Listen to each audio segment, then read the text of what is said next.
وأقوم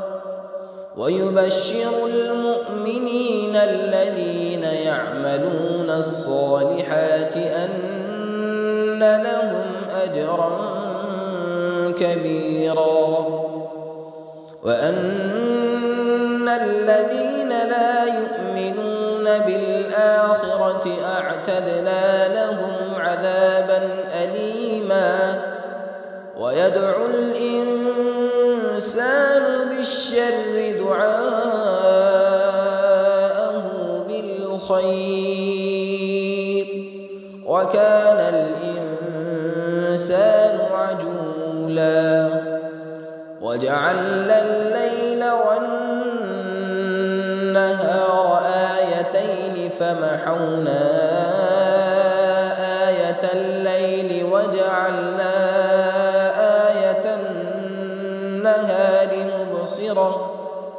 وجعلنا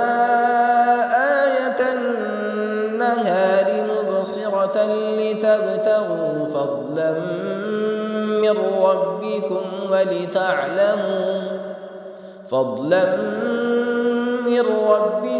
ولتعلموا عدد السنين والحساب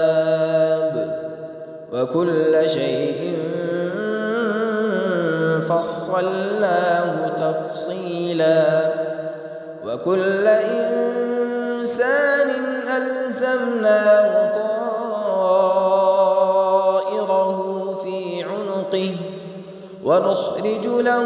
يوم القيامة كتابا يلقاه منشورا اقرأ كتابك كفى بنفسك اليوم عليك حسيبا من اهتدى فإنما يهتدي لنفسه ومن ضل فإنما يضل عليها ولا تزر وازرة وزر أخرى وما كنا